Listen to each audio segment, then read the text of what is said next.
Technology exists to unite, to dissolve boundaries, and now is when we need it more than ever to connect us, to inspire us,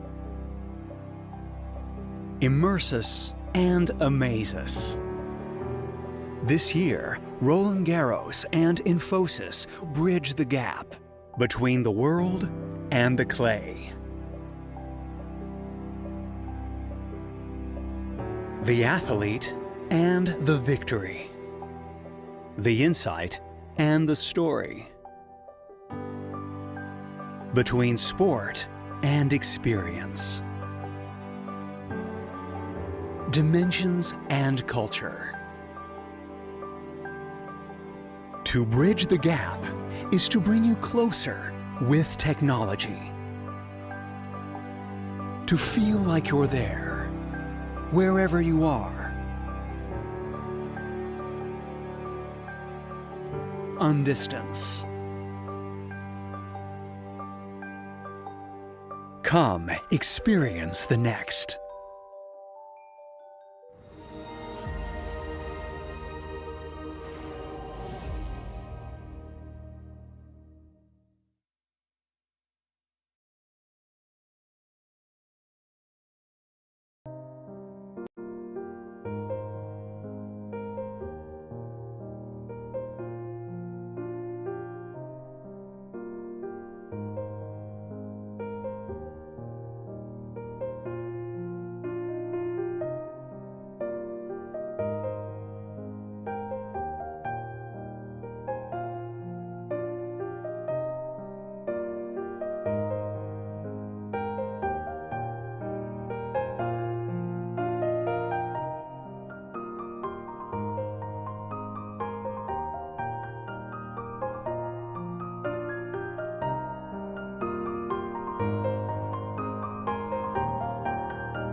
A very good evening, everyone, and welcome to Infosys' first quarter results press conference.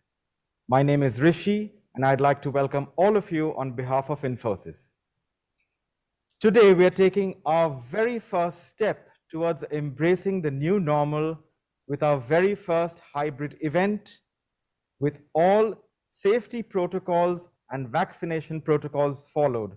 All our participants have been fully vaccinated, and we are coming to you live from Infosys' studio at our iconic Bangalore campus, with a hope that we all meet physically very soon. Before we commence, I want to take a moment to mention a few guidelines. Our friends from media, you will be on mute by default throughout this press conference. Your name will be prompted, and that is when you unmute yourself. We request one question from each media house to accommodate everybody over the next hour. In case you get disconnected, please rejoin using the same link. With that, let me invite our Chief Executive Officer, Mr. Salil Parekh, for his opening remarks. Over to you, Salil.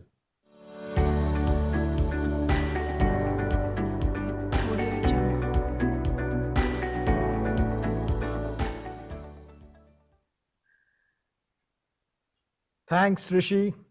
Good afternoon. Thank you all for joining us today. I trust each of you and your families are safe and well. It is wonderful to be back on our campus and also to be with Pravin and Nilanjan in person after 5 quarters, of course, at a safe social distance. I'm delighted to share with you that we've had a landmark first quarter with robust year-on-year growth of 16.9% and sequential growth of 4.8% in constant currency terms. This is the fastest growth we've seen in 10 years. We continue to gain significant market share, with this growth being essentially organic and especially in the area of digital transformation. This is a clear reflection of Infosys' resilience and client relevance that has grown stronger with the unwavering commitments of our employees and our differentiated digital portfolio. I would like to thank all our employees for their incredible dedication, especially during another testing period with the second COVID wave in India. Some of the highlights of our results are: our digital business grew by 42% year on year and now constitutes 53.9% of our revenues. We had broad-based growth across all our sectors, service lines, and geographies. Financial services grew by 22%, retail 22%, life sciences 21%, manufacturing 18%, North America geography by 21%. Our large deals were at $2.6 billion.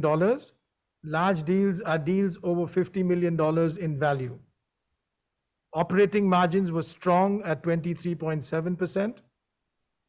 We had tremendous focus on our employees, especially related to the well-being of employees and to new talent expansion. We had a net headcount increase of 8,000, attracting leading talent from the market. We remain comfortable with our ability to support our clients in their digital transformation journey.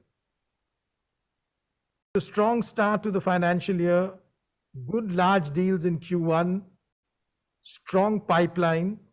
We are increasing our annual revenue guidance for growth from 12% to 14%, moving up to 14% to 16% in constant currency. Our operating margin guidance remains unchanged at 22% to 24%. Let me pause here and hand it back to Rishi, and then let's open it up for questions. Thank you, Salil. We will now open the floor for questions. Joining Salil are Mr. Pravin Rao, Chief Operating Officer, Infosys, and Mr. Nilanjan Roy, Chief Financial Officer, Infosys. We will open with the first question. And the first question is from Mugdha Warrior, who joins us from CNBC TV 18. Mugdha, please go ahead. Hi, Salil. Hi, Nilanjan. Hi, Pravin. If you can hear me clearly. Yes.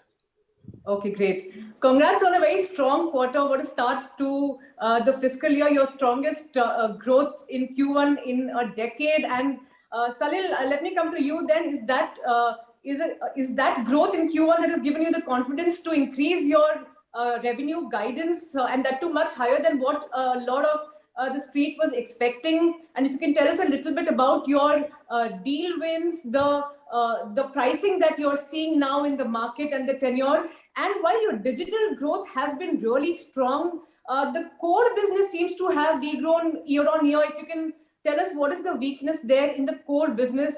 Nilanjan, let me come straight to the point about margins with you. If you can tell us, what was the margin pressure which led the margins to be lower than what the street was estimating, and going forward as well, you have called out a few headwinds when it comes to margins. If you can elaborate on that, especially around talent retention, etc. And Nilanjan, a specific question about the India business, because we did see that TCS had called out the impact from the India business for Infosys. The India revenue share is about 3%. I think it's come down to 2.9% in this quarter. Did you see any impact of the second wave as part of your India business? Pravin, again on attrition, you did say that you'll be hiring a lot of freshers, etc. But when do we see the next salary hike? What will be the quantum of the salary hike? And if you can just throw some light on the challenges you're facing now in terms of the supply side, given that you're seeing strong demand. And Pravin, of course, lastly, I have to ask you about the income tax website issue, if it has been completely resolved, because the finance minister was in Bangalore just 2 weeks ago and she said a few issues were still unresolved. If you can throw some light on that. Thank you. So thanks, Mugdha, for the questions. Let me start off. I think in terms of what we see in the market, the growth, of course, was very strong in the first quarter, as you noted. We also see a good pipeline from where we are working with clients. We see that the digital transformation approach that our clients are looking for is something that we can support them with quite well. And we also saw a good large deals number and wins in Q1. When you put all of that together, that gave us the confidence to increase our revenue growth guidance at the end of the first quarter. In terms of the pricing that you mentioned, we see the pricing to be reasonably stable. We don't see any real constraints in it at this stage or any differences from what we've seen in the past. Let me now pass it to Nilanjan. Yeah, so the first question, Mugdha, you had on margins. As you know, that last year we ended at 24.5%. And we had called out that there were a lot of one-off benefits we had received during the year. Some of them were discretionary in nature, like travel came off, facilities and other discretionary spends had been cut down. And of course, some expenses were deferred, things like salary hikes and promotions, etc. And therefore, when we called out a guidance for FY22, we had actually factored all that in and said it is going to be 22 to 24% versus the 24.5 of last year. Please keep in mind also the pre-pandemic sort of guidance was 21 to 23, so this was a step up as well from a guidance operating range. And in 23.7, we are at the top end of that guidance. Having said that, on a sequential basis, if you've seen, our margins are down from 24.5 to 23.7. Out of that, we got about a 10 basis points benefit of currency. We got about 40 basis points benefit of utilization. And this was offset by about 50 basis points of subcontractor and third-party costs as demand has really ramped up, and we've taken up subcontractors to fulfill the demand. And about balance 80 basis points is a combination of various employee-led costs, whether it's retention, hiring, promotions, etc. So that's the broad margin walk on a sequential basis. We remain very, very confident in our 22 to 24. We have a lot of operating levers on taking out costs, so that's a comfort zone for us. Your second question on India, as you mentioned, yes, India is a very, very small portion of us. And I think both from a demand and a supply side, we have not seen any impact. And I must call out the fantastic and dedicated work by all the employees across the globe to ensuring that we are able to fulfill our demand during these trying times as well. So yeah, in that sense, India really didn't impact us. Over to you, Pravin. Thanks, Nilanjan. Your first question was on attrition. Attrition for IT services, that's voluntary attrition on a LTM basis, has increased to 13.9%. It was 10.9% earlier. In some sense, it's an area of concern, but at the same time, it's also a reflection of high demand environment out there and shortage of supply. We expect this situation to continue for a couple of quarters till supply catches up. From our own perspective, as Salil mentioned, we have been able to backfill attrition as well as had a net hiring of 8,000 this quarter. It's a clear reflection of the kind of brand that we have and ability to attract the right talent. We will continue to focus on that. We have increased our campus hire or the fresher hiring to 35,000 globally. We have already recruited more than 10,000 in this quarter. And we are also doing several other interventions. We already had one compensation increase in January, and the second one is effective July. We will be rolling it out. We have increased the number of promotions. There is a significant focus on retention. There is a lot of employee engagement initiatives, a lot of focus on career growth, career opportunities for people, and so on. So this is something we will continue to do so, and hopefully over the next couple of quarters, we should be able to come to terms with high attrition. The second question was on the income tax project. We are working hard to address all the issues raised with respect to the portal. Many of the issues raised around performance and stability have been addressed. With the result today, on an average, we have 8 to 10 lakh people signing on to the portal and doing various activities. Many of the new functionalities like e-proceedings, TDS returns, some of the statutory forms, ITR2 have been released. Today, we have about 10 lakh ITRs filed so far. Yesterday, we had about 1 lakh ITRs filed in a single day yesterday. We have about 1.6 lakh DSC registrations. We have close to 2 lakhs statutory forms filed. We had 31,000 e-proceedings response submitted. We have been able to address about 63.5 lakhs Aadhaar PAN linking requests and so on. So as you can see, we have made some progress, but having said that, we still have some ways to go. We have to address some of the intermittent issues we continue to face in some of the functionalities that are available. At the same time, we also have to roll out new functionalities as well. We are working very collaboratively with the Income Tax Department as well as other stakeholders, and it is our endeavor to address all these issues as expeditiously as possible. We have also added more bandwidth. We have invested in much more leadership, and I want to assure that this is the single largest priority for us today, and we are hopeful to address the remaining concerns as well as roll out the remaining functionalities in due course.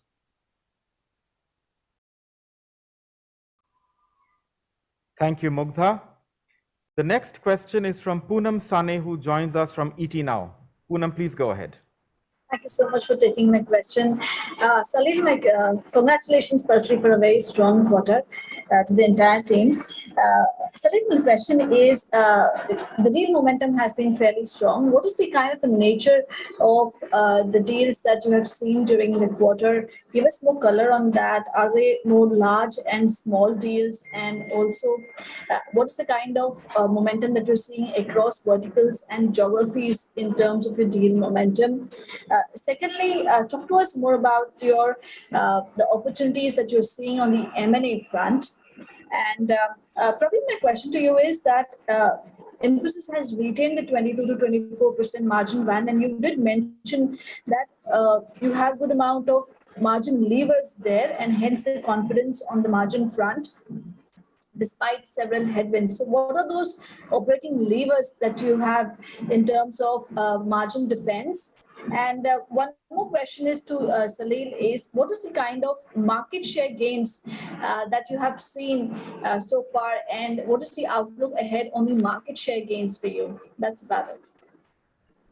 Thanks, Poonam. I think starting off first with the discussion on the deals, it's a mix of deals in our large deals portfolio with mid-size and larger amongst the large deals. We see a good pipeline. We see good ability to convert. The type of work really comes from areas which are focused on data and analytics, a lot of work in the cloud side. There's also more and more work that we're seeing, which is taking something which is a core functionality, a core set of actions, and converting, modernizing them into much more digital capabilities.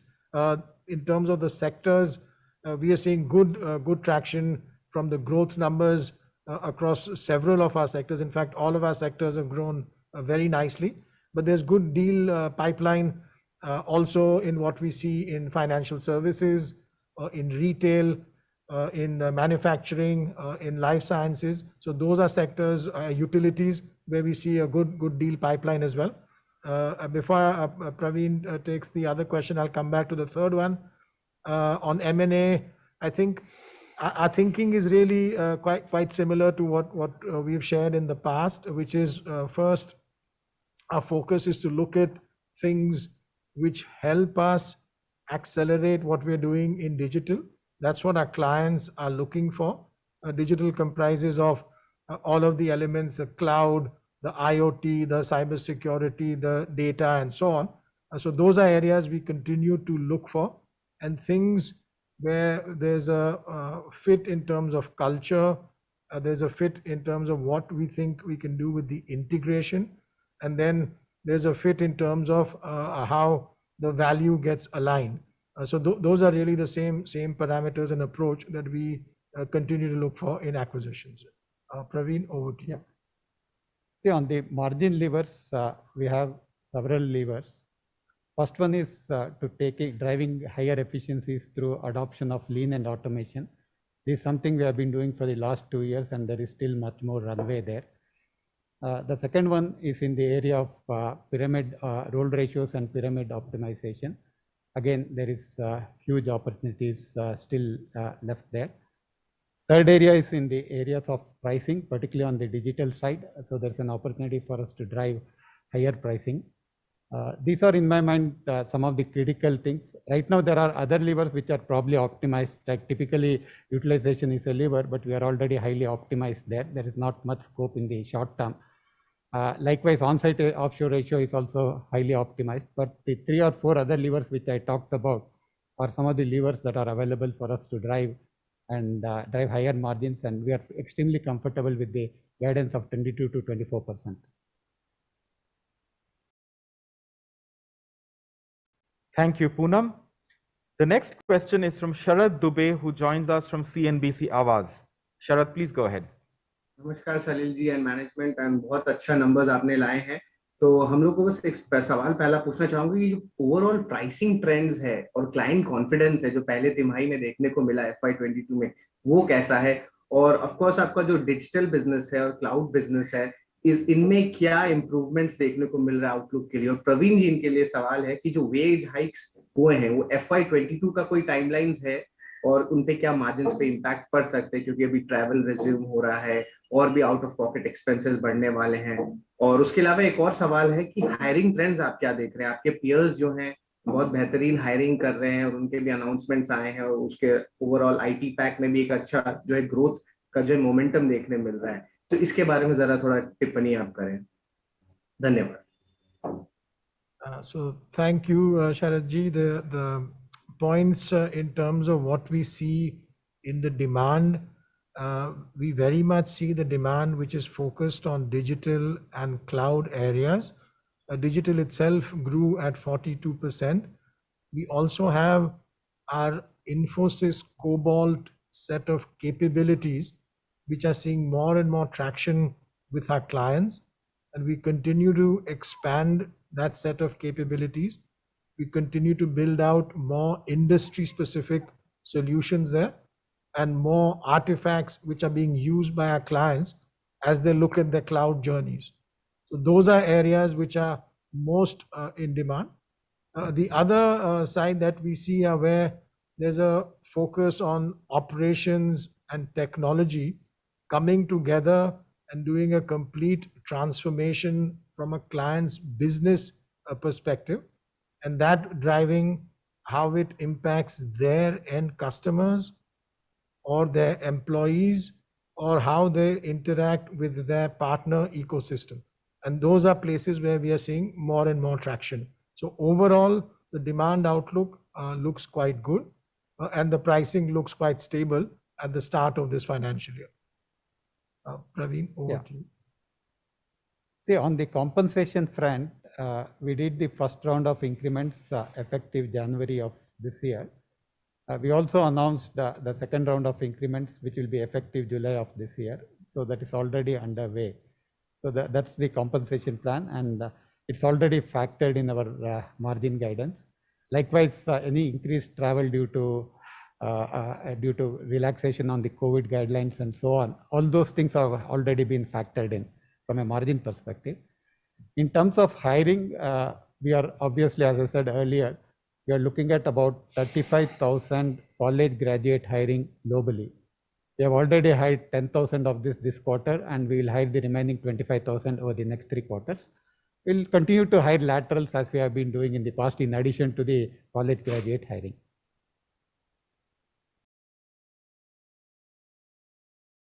Thank you so much, Sharad. The next question is from Sajith Mangat from Bloomberg Quint. Sajith, please go ahead. Sajith, Salil, kindly unmute yourself. Yeah, go ahead, please. Yeah, good set of numbers from your end.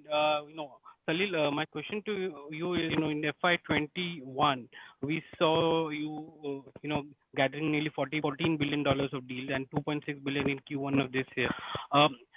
What can you give us an idea of where is this deal coming from, which regions it is coming from, what is the kind of pricing pressure that you may be facing here? Because even though deals are coming in at a much higher rate, we're not able to see that translate into higher margins, and your margins are dependent on your domestic levers and efficiency levers which are there.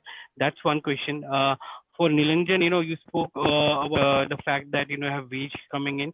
Can you give us an idea of when the discretionary spend with respect to travel and marketing expenses kick in, and if that kicks in, by what quarter are we going to see that impact coming into the EBIT margins going forward? And for Pravin, a sense of some of the verticals, how they are doing, BFSI, retail, communications. Are we seeing large deals coming in from there, or is it just discretionary spend which is coming in from some of the clients? So thanks for those questions. I'll start off. I think what we see with the large deals, as you shared, we had a good outcome last financial year at 14 billion. This quarter, it's starting off well at 2.6 billion. We definitely see these deals being very much part of the change that our clients are looking for. And that's what from our portfolio of services that the clients are leveraging. As I shared earlier, our pricing looks stable at this stage.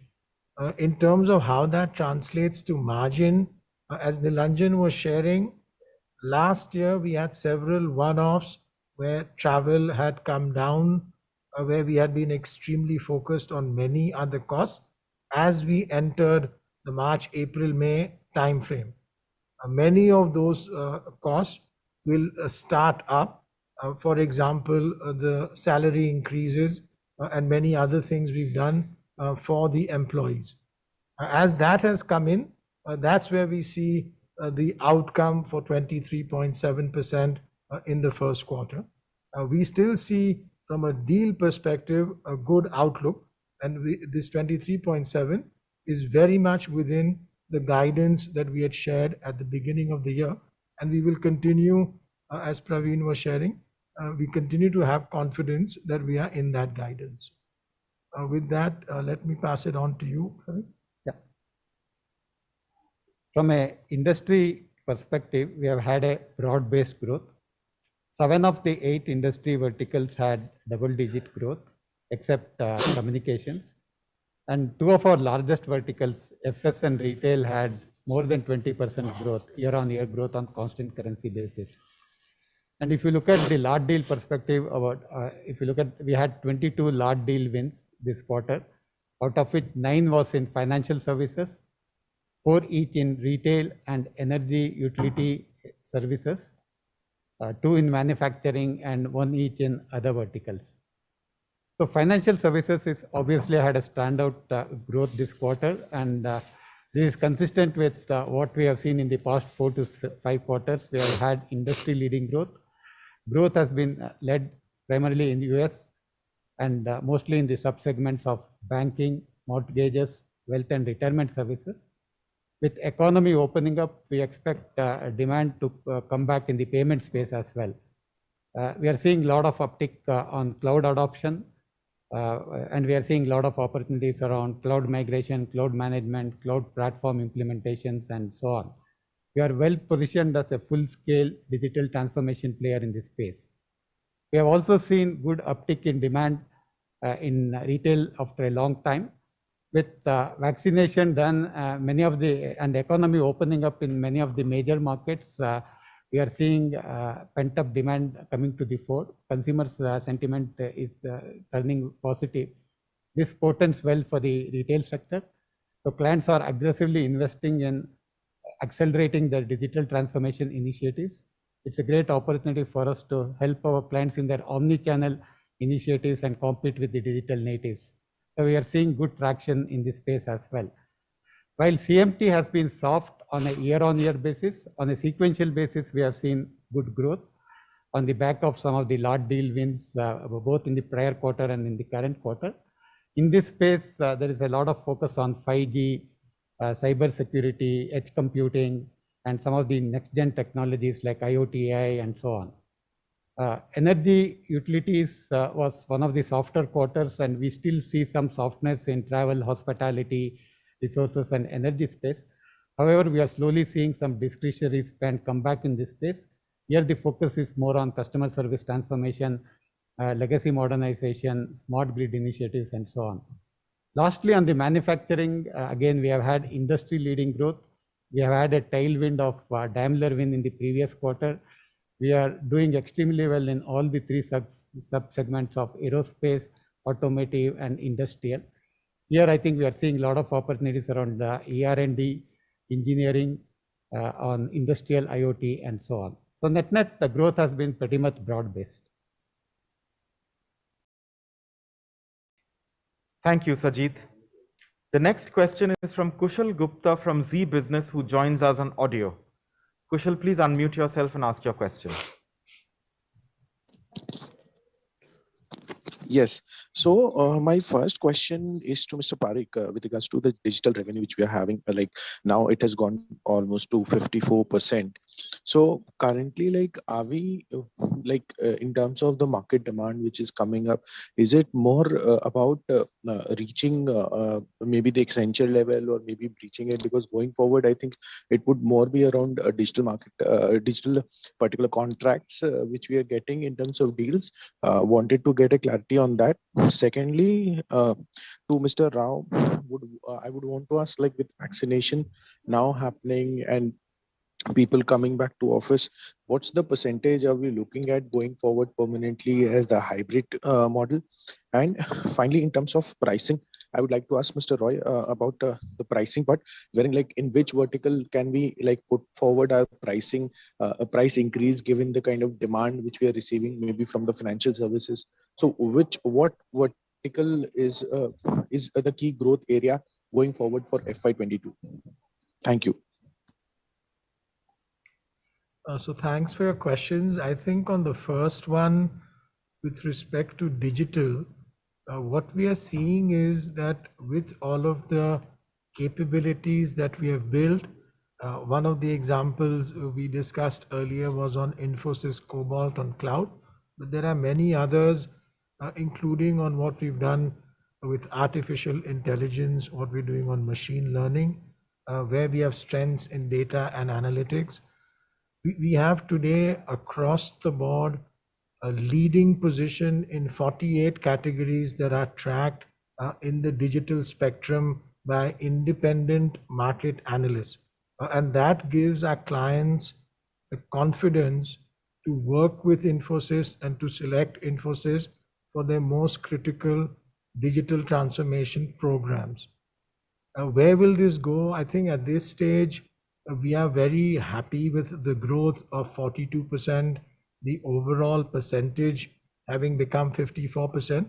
And we think this will continue because the client demand is very strong for digital. What we have in terms of capabilities, there's high level of relevance for what our clients are looking for. And we are building out the capacity in terms of all of our employees working for these areas, our reskilling going on to support these areas. So from that perspective, we see a good future for the digital growth. Pravin, over to you. Yeah. See, in terms of work from office, today we have about 98% of employees working from home globally. In India, it's much higher at 99%. In terms of vaccination as well, in India, we have about close to 58% of our employees in India who have had at least one dose of vaccination. About 10% of the people have had both the doses. But in some of the markets like Europe, US and all, we have had a higher percentage of people getting vaccinated. And we have slowly started seeing economy open up. So we do expect in the course of this quarter, some amount of increased number of people coming to office to work. So one thing is certain, that future will be hybrid where people will have flexibility to work from home or work from office. It will depend on the people inclination, it will depend on the client requirement, and it will also depend on the nature of the product. From our perspective, we are very well equipped. In the past, we have demonstrated our ability to switch between work from office and work from home seamlessly. So we are pretty confident that we should be able to deal with the situation. It's very difficult to figure out what percentage of people would like to work from office or work from home. That only time will tell. Our efforts over the next couple of quarters will be to slowly start getting more and more people to come from office, even though it could be in a hybrid model.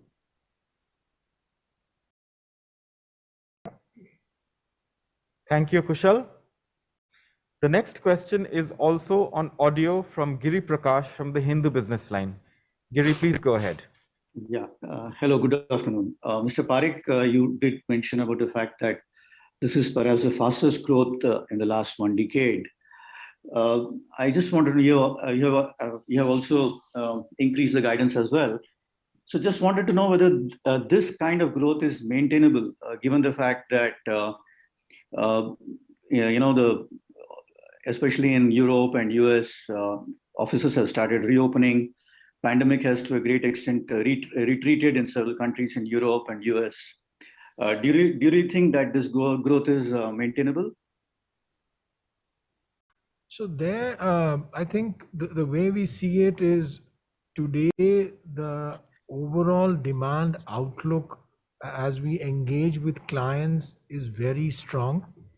To give you an example, I was in a discussion 2 weeks ago with a client where they are asking us to expand the work we do with them in a material way across a variety of their programs, some of them on digital and others on other technologies. These are sorts of discussions our colleagues who are interacting with clients are having. So we feel comfortable with the economy coming back in many of the Western markets that this will continue. Of course, what we have done with the guidance is for this financial year, and that is the outlook that we share. But the overall change or the digital transformation that many industries are going through is quite remarkable. Many companies which were not in the digital space, not in the online space, are now shifting at rapid speed. And those are areas that where we can help and support them. And many companies that were native digital companies are also growing very fast, where we can help and support them. So from all of those perspectives, today the demand looks very good. All right. Thank you, Mr. Parekh. Thank you, Giri. The next question is from Chandra Ranganathan from Moneycontrol. Chandra, please go ahead. Yeah. Hi, Salil, Pravin, Nilanjan, questions for all of you. Salil, to begin with, a lot of companies are talking about how, the nature of contracts itself is changing. It's becoming larger, more transformative, and they are now going back to the same clients during renewal. They are getting bigger ticket size contracts and for longer durations. If you can weigh in on that. Secondly, I would also like your take on, the series of internet IPOs that we are seeing in India. What you make of this new wave of wealth creation, because Infosys has really been the gold standard when it comes to wealth creation for retail investors. Pravin, a couple of questions. You gave an update on vaccination. When we spoke to you in July, you had mentioned 11,000 people were vaccinated. You had placed an order you will place an order for 1.2 million doses to cover all employees and their dependents. So can you give us a sense of, whether you're getting this supply, how many, how much till date? And also in terms of attrition, have you changed it from annualized to LTM? Because the number for March is different compared to what you said last time. So again, can you take us through why you've sort of decided to do this? One last question on ITR. You mentioned that, it's work in progress, but why does Infosys struggle with government projects in general in India? Is it because the scope keeps changing for these projects? Because we have seen this in the past with MCA 21 as well. So, what is, and GST also. So what is really the reason for this? Thank you. So thanks, Chandra. Let me start off there. I think in terms of the type of deals that are going on with our clients or broadly across what we see in the market, we don't see that there's a change, whether it's in duration or the terms or going back to the same client to extend. Our approach is much more looking at what is the objective our clients are driving and what is the impact that we can have in helping them achieve that objective. So deals are of different sizes and different durations, and we've not seen a shift if I look back over the last 24, 36 months. Of course, during the very first days when COVID started off, there was a change in what people were looking at. There was a lot more focus on cost efficiency.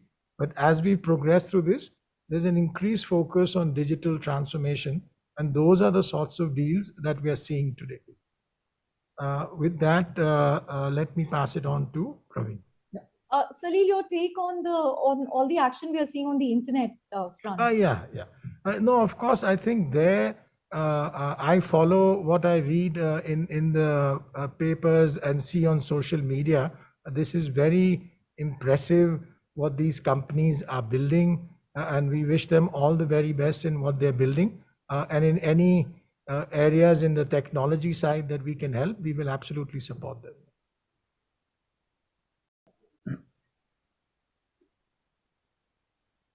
Chandra, on the vaccination front, so far we have administered over 230,000 doses. About 120,000 plus employees have been covered. The remaining are the dependents. So this translates to about 59% of our employees having at least one single dose, and about 10% of the employees having both the doses. And we have already placed order for more than 500,000 doses. So today the issue is not about supply, at least from our perspective.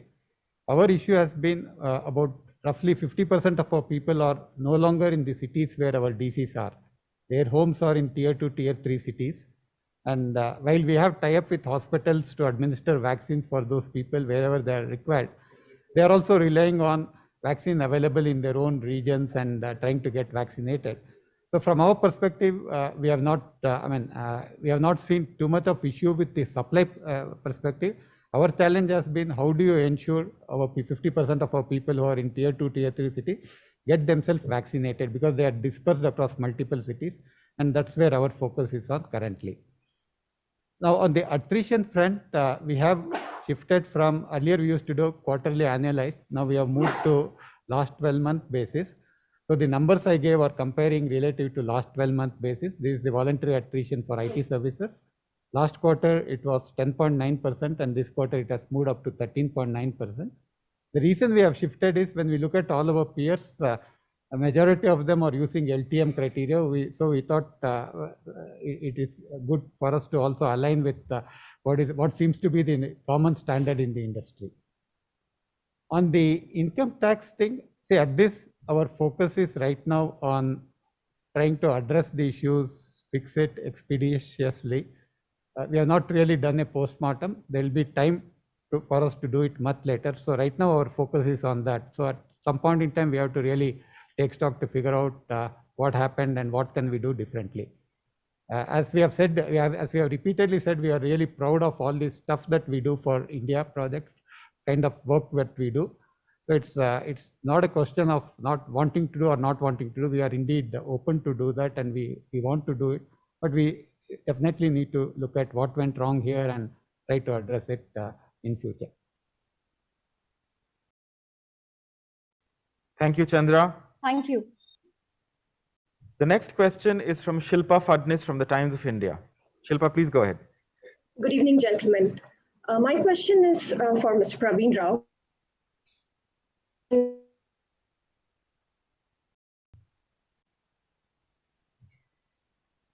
Shilpa, I think there's a bit of a network glitch. Are you able to hear us?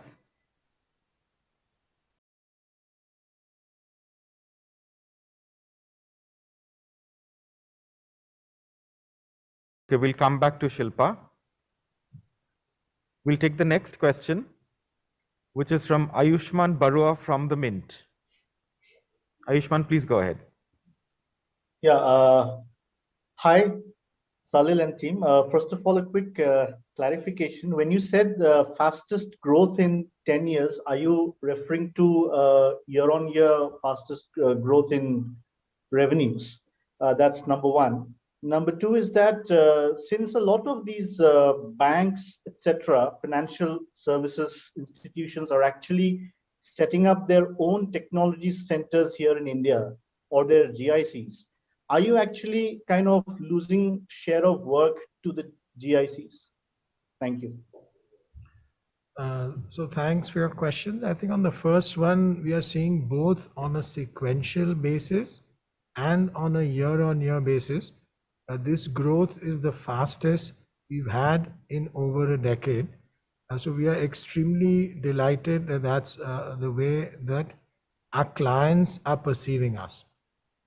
On the what some of the banks are doing, as you shared in terms of setting up their centers, what we see is there's a tremendous amount of demand, and especially in the banking sector, but in several other sectors where also centers are set up, for example, retail or high tech. And that demand, of course, there are projects which are done by those centers. In several cases, we actually are collaborating with the centers as they're scaling up to make sure that we support a bank or a retail company or others, both in the Western geography as well as in India. So today we don't see that that is something that is taking away from the work that we're doing. There's a large amount of work that we still see that's coming straight from many of our clients, and many of the projects that we do when they have centers collaborate with them as well. Thank you. Thanks, Ayushman. The next question is from Stuti Roy, and Stuti has sent her questions on text. I will read it out on Stuti's behalf. The questions are for Salil. Two questions. The glitches in the IT portal seem to be continuing. The finance minister had held a review meeting with Infosys officials asking them to resolve them on priority. Which other issues or glitches that users still face on the portal, and by when are they likely to be resolved completely? The next question Infosys had initiated an internal investigation into an insider trading matter after markets regulator SEBI barred 2 of its employees from the securities market in that case. What is the update on that? So let me take that. Thank you. As Pravin has just shared on the income tax system situation, we are working extremely hard in making sure that all of the features are being delivered. We are working expeditiously. As Pravin shared, several of the functionalities are already working. There's a large number of returns that are being filed, statutory forms that are being uploaded, e-proceedings that are carrying on. And there's work done in making sure that all of the stability and the performance is coming together. We've also augmented the team and the project management. We feel all of this is moving ahead. There is some work that still needs to be done, and we are confident that all of that will be done. We are working very closely with the Income Tax Department and with the Chartered Accountants Associations, who've been kind enough to give their input and advice on this matter. Working jointly and collaboratively with all the stakeholders, we believe that all of these situations will be addressed in a step-by-step manner, and all of the issues will be resolved. In terms of the insider trading point that was made, this is something where the company Infosys is not a focus of any of the activity from SEBI. We are fully supporting in providing data and information, and we will watch what the process entails and make sure we are in full compliance with all of the guidelines and regulations. Infosys is not part as a company of any inquiry or proceeding in this matter. Thank you, Salil. Next question is from Joshelle Mendonça from ET Prime. Joshelle too has sent her questions on text. Question is for Salil and Pravin. She sent 2 questions. Can you give us a breakup on the large deal wins?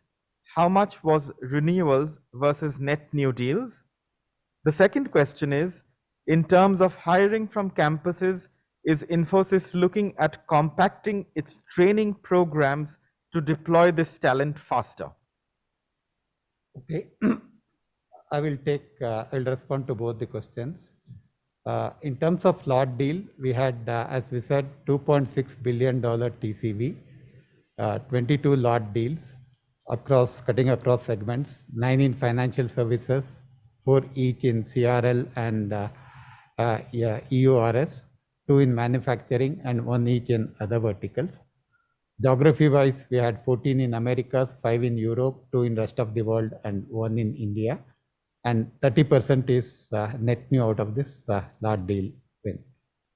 The second one, from a campus perspective, as we said earlier, we are planning to recruit a college graduate, total number of about 35,000 college graduates worldwide. And even in the past, we have tried to look at accelerating the training duration and faster deployment for a specific set of college graduates. For instance, if someone has already been trained in computer science, if someone is from a computer science graduate or someone has advanced technology experience, in those cases, we have a much condensed training schedule so that they can be deployed on projects in a much quicker way. But for people graduating in some of the other disciplines, we continue to administer, we continue to take about nearly about 3.5 to 4 months to complete the training duration. We believe that that is important to lay a very strong foundation. And at the end of it, they become pretty much productive in the products. Thank you, Pravin. The next question is from Sankalp Fatiyal from Reuters. Sankalp has sent his questions on text. He has a question for Salil and Pravin. Two questions again. The first question is regarding the opening up of the US economy. How is work coming back? Are big deals in the offing? If yes, which sectors? And the second question, a third wave is predicted in India. Are there any changes to the work from home model or to hiring? So thanks, Sankalp, for those questions.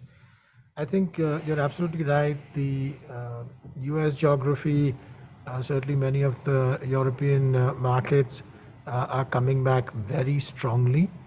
We see the economies opening up. Through that, we see a lot of demand for large programs which look at modernization, look at transformation, look at cloud, or look at areas which are focused on data and analytics. We do see large deals in all of these areas, and especially when things have to be brought together where all of the capabilities have to work in conjunction. Those are the sorts of deals where we have a real advantage, where all of our thinking and approach of one Infosys comes together. In terms of sectors, we continue to see good demand for those sorts of activities in financial services. Retail, consumer products has come back nicely. We see good demand on the high tech sector. That's an area which has a tremendous potential going ahead. And many of the other sectors are also in good shape, but these are especially quite strong at this time. On the second one, Pravin, would you like to? Yeah. This was on the return to work? The third wave. Okay. The third wave. Yeah. See, I think, the nature of the pandemic is we'll continue to see multiple waves because while India is expecting a third wave, some of the geographies have already had the impact of the third wave and economies have started opening up. In the long run, getting majority of the population vaccinated and following safe practices, at least for the near future, is going to be the only solution. In the interim, the current way of working, the hybrid model, those will probably remain true. So whatever we have been doing in the last 4 or 5 quarters in terms of hiring, working from home, those things still continue. And in the past as well, between the first and second wave, we had about 5% of the population come back to work. But when second wave triggered, we had most of them now started working back, working at home. So we expect that trend to continue for some time. But our own expectation is over the next 6 months or so, assuming that the impact of any subsequent wave is minimal, we will probably expect maybe about 20 to 30% of the people to start coming to work from office. Again, this could vary from geography to geography, and as I said earlier, it will also depend on nature of project, client requirements, individual preferences, and so on. Thank you, Salil. Thank you, Pravin.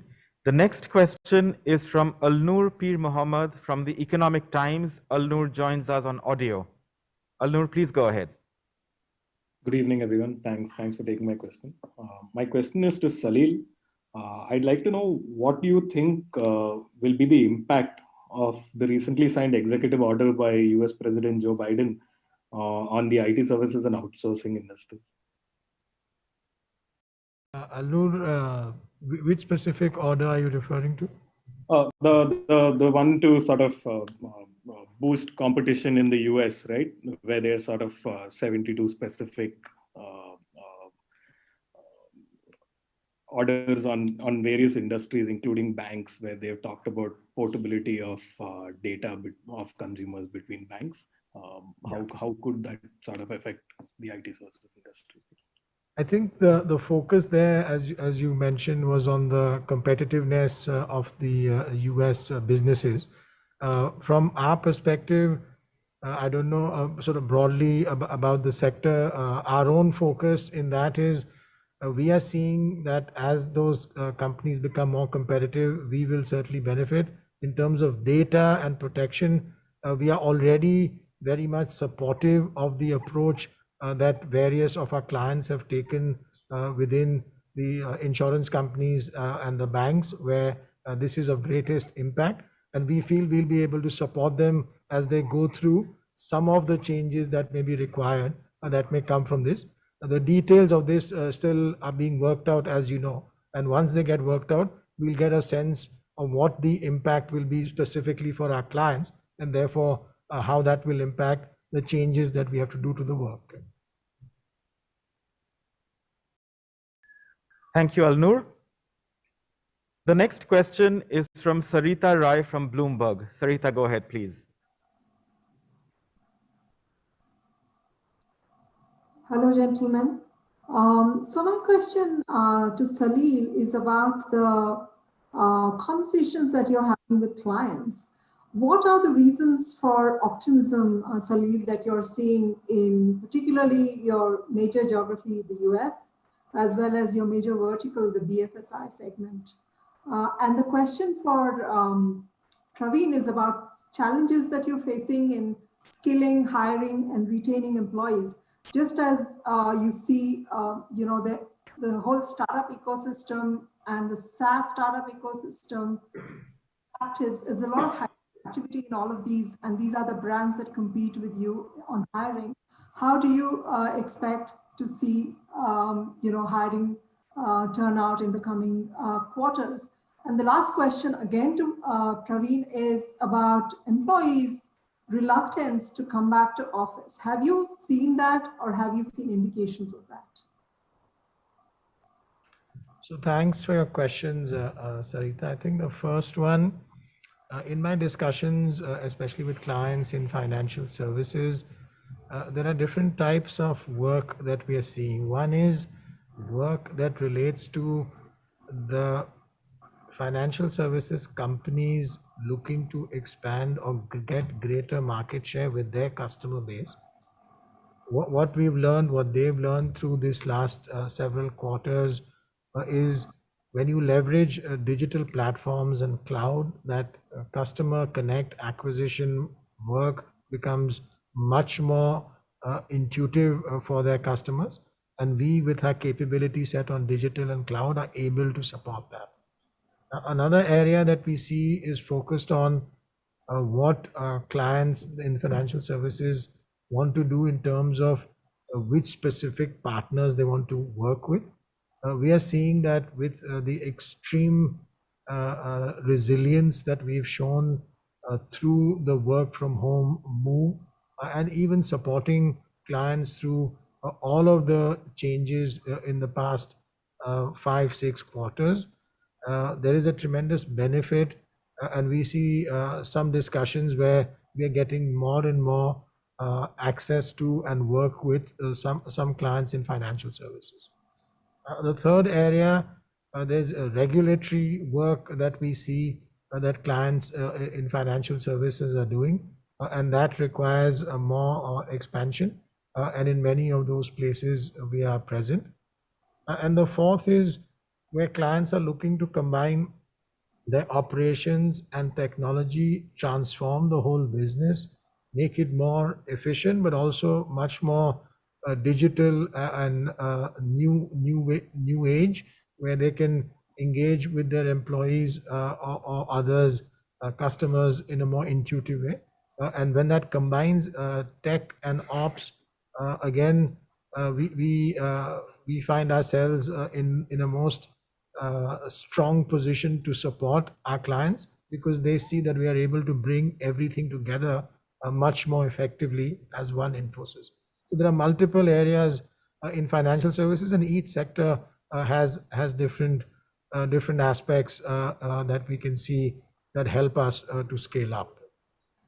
With that, let me pass it to Pravin. Yeah. See, on the attrition front, you're absolutely right. It's a reflection of the strong demand environment. And in addition to that, the startup is also a very attractive place for many of our employees. And with more and more of unicorns out there, that sector is now also increasing focus for some of our employees. So obviously, I mean, that's something we are dealing with. From our perspective, there is a two-pronged approach. One is, of course, we are doing our best to retain people We are trying to articulate the value proposition, the kind of investment we are doing in terms of their own career, ensuring that they are digitally ready, future ready, and so on. We are talking about the inclusive culture that we have in the organization. There are a lot of other investments around employee in terms of job rotation, skilling, and so on. So those are some of the things we are trying to articulate. There is a lot of deep engagement and a lot of focus on retaining employees. At the same time, we are also looking at attracting new talent as well. We are one of our biggest strengths has been our ability to recruit college graduates, train them, and then deploy them in a productive manner. And from that perspective, we are one of the most attractive brand in the country, and our ability to attract this kind of talent is very high. Even this quarter with higher attrition, we have not only been able to backfill attrition, but we have also had 8,000 of net high. So that's a reflection of our ability to also recruit talent at scale, train them, and deploy them in projects. So that is the other area we will focus on. In terms of employees' willingness to come back to work, in some sense you are right. There is some sense of hesitancy in terms of employees wanting to return back to work. Primarily most of it is around safety concerns and so on. And it also varies from geography to geography.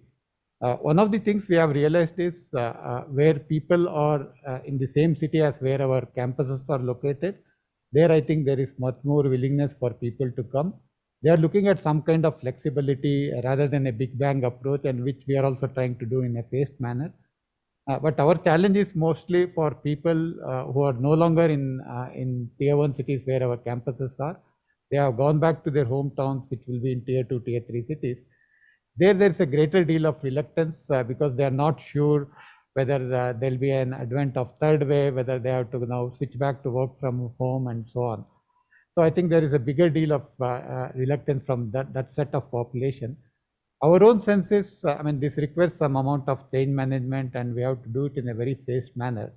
So our approach is to first start small, 8 to 12 weeks, encourage people who are willing to come on a voluntary basis, and creating that safe environment and giving them assurance, creating trust between the employees that they have a safe environment to work on. And based on that learning, we'll fine tune it, and we are pretty much confident over the course of next 3 to 6 months, we should be able to address any concerns employees have and encourage them to come back to office as required, depending on the nature of work.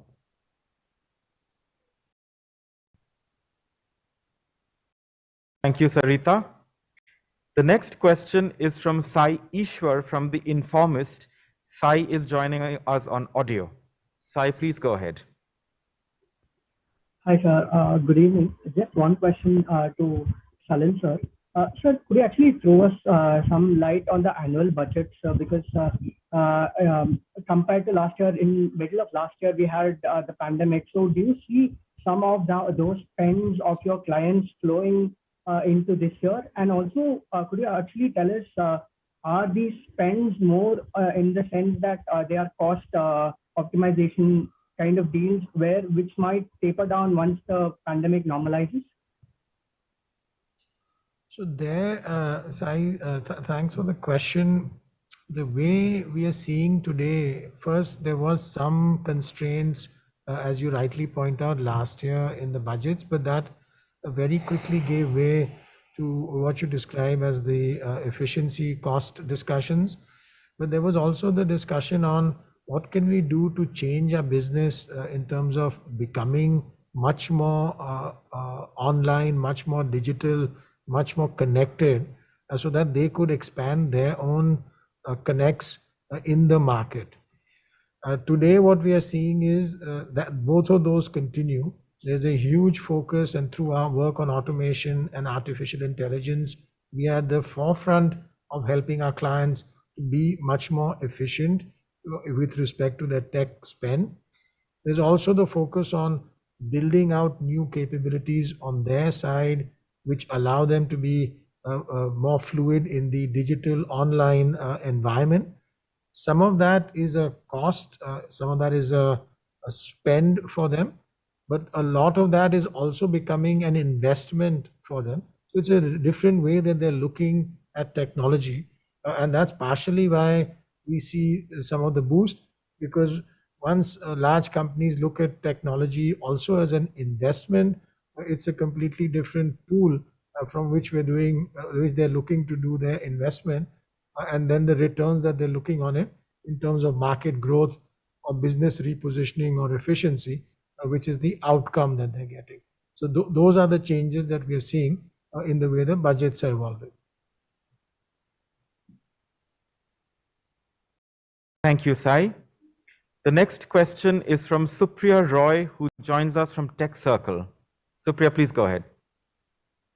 Hi, gentlemen. My first question is to do with, I want to know what fraction of the India business this June quarter has been coming from the government sector in the country, India.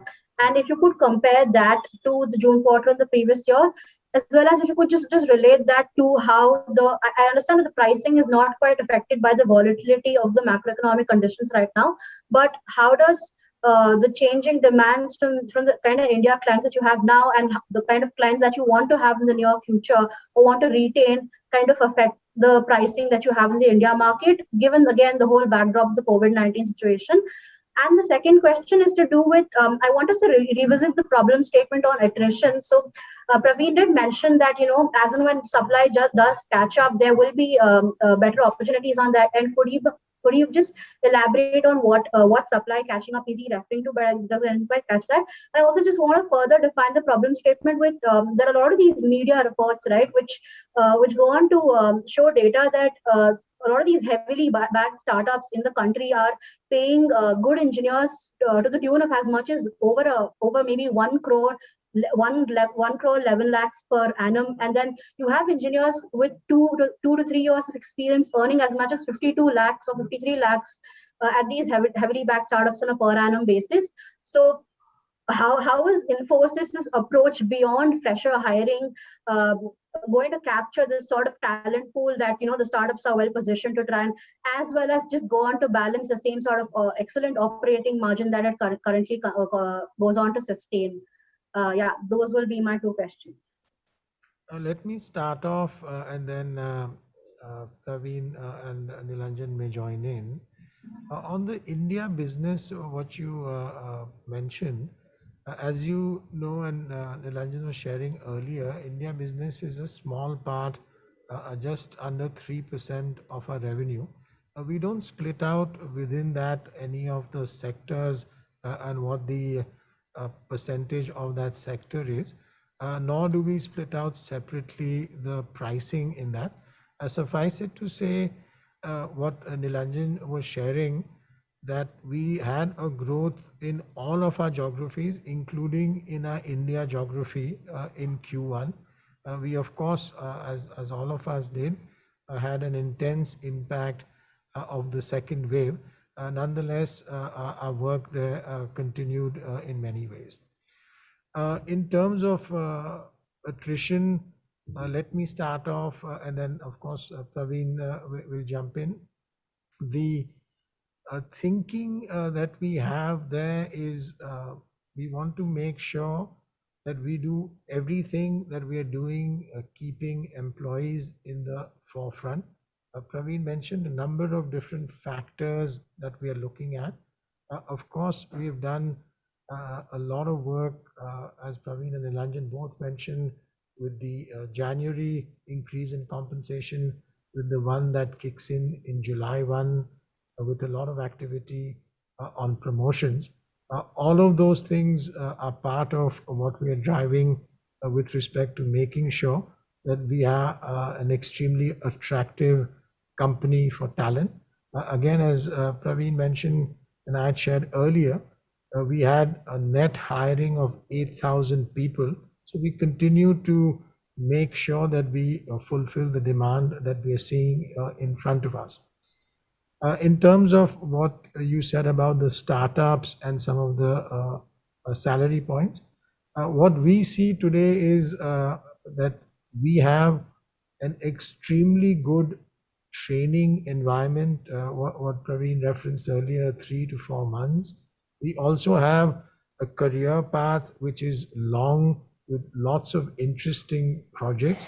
and we are able to attract employees into that talent mix. Of course, we also are looking at what we're doing with compensation. We're also doing things which give special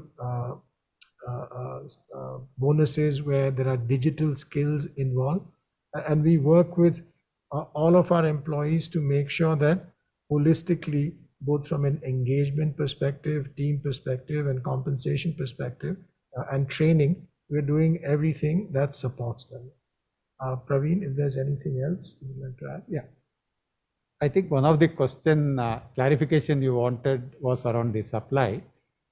See, if you remember, whole of last year, the growth for the industry was muted. People had stopped hiring, and many of campus hires joining date was deferred. Only in the last quarter or so, with growth coming back, people have started to resume hiring, and many of the deferred dates candidates are being asked to join the company. There is a lead time because you have to hire, you have to train them. This training could be 4 to 5 months before you can deploy on the project. So that is what I meant, supply catching up. More and more people we hire, college graduates, train them and deploy them on project, then the whole situation will ease, and we will be able to meet with the demand in a much more comfortable way. So that's what I was referring to from a demand perspective, from a supply perspective. Now the other question on the startup, as Salil mentioned, we also have a couple of specialist streams. One we call power programmer, and the other one is called digital specialist. We hire people into these streams at a significantly higher compensation than what we do for normal college graduates. So that is one way for us to attract the right talent, and we deploy these people on some of the most challenging projects which are very attractive for these people as well. So that is the other way we try to compete and try to get the best of the candidates out there. Thank you so much. Take care. Thank you, Supriya. The next question is from Malavika Malu from Enterprise Story. Malavika is joining us on audio. Malavika, kindly unmute yourself and go ahead. Hello, everyone. As you have been talking about retaining talent and hiring, you also said that you'll be looking for better compensation packages and other programs. So do you see the cost of retaining and hiring talent to go up in the coming quarters, especially given that there is a shortage of supply? And what are the other challenges you're facing in this area? My second question has to do with ESG. Are you seeing any factors of ESG which clients are considering while signing deals? And if yes, how do you plan on taking that into account, and how do you plan to improve your ESG factors? Thank you. Thanks for those questions. The first one with respect to talent, compensation, and cost, as Nilanjan had shared earlier, these are things that we have factored in as we look at our cost outlook for the full year. We have already worked with a compensation increase which was rolled out in January, another one which is rolled out in July.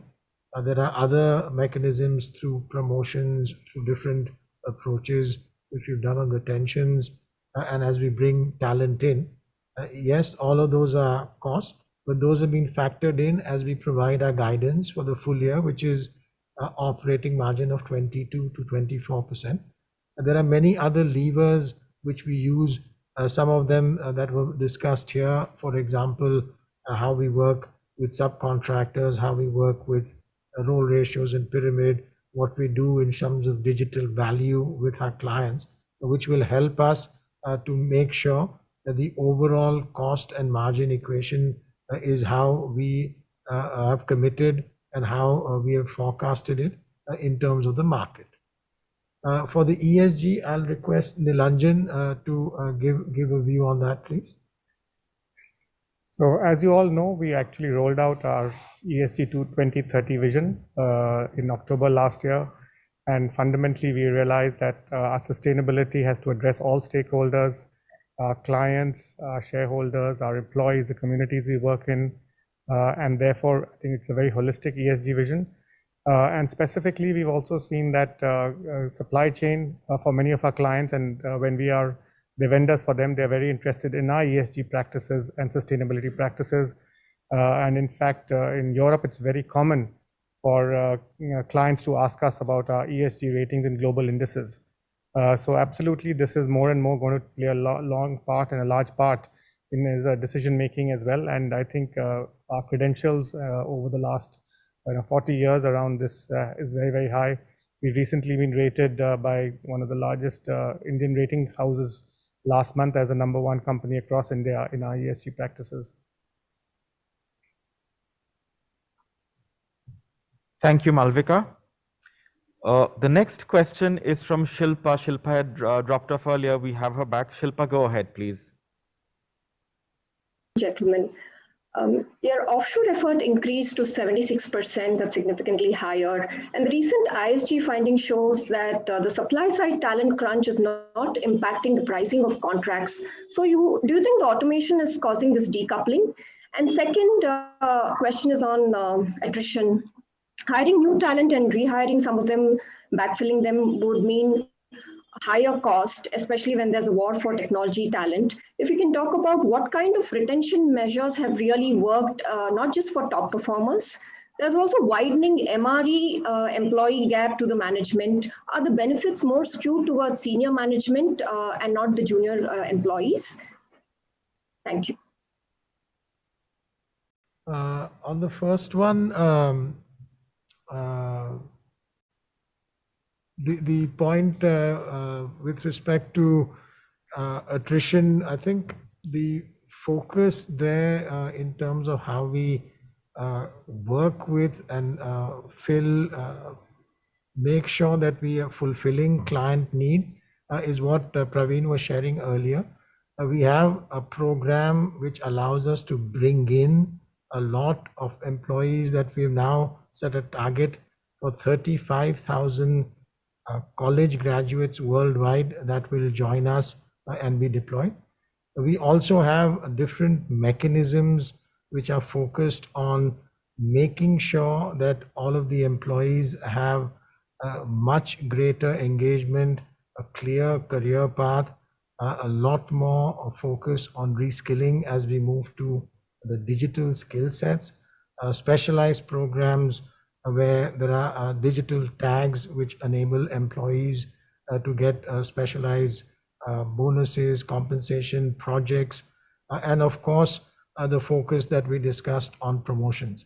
We think all of these things help us, as we shared earlier, with the net increase of 8,000 employees in the quarter, to demonstrate that our brand, our approach to bringing talent in is still extremely relevant, and therefore we are able to fulfill what our client needs are and grow at the pace at which we are growing.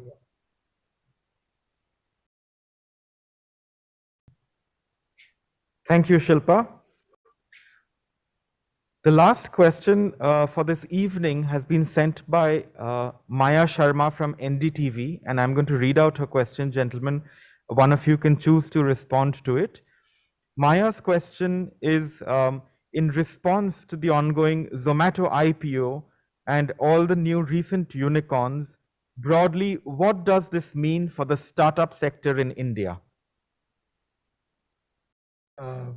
So let me take that, and others may have a view. I think it's incredible to see the success of all of these companies, many of them which are based on technology and of course in the way that they leverage it in the digital ecosystem. I think it's going to give a lot of boost to all technology businesses within the country. And of course, give a boost to much more innovation that we see coming over the years, increasingly coming from India. Thank you, Salil. With that, we come to the end of the Q&A session. We thank our friends from media for being part of this press conference. And thank you, Salil, thank you, Pravin, and thank you, Nilanjan, for being here. Thank you. Thank you. Thank you.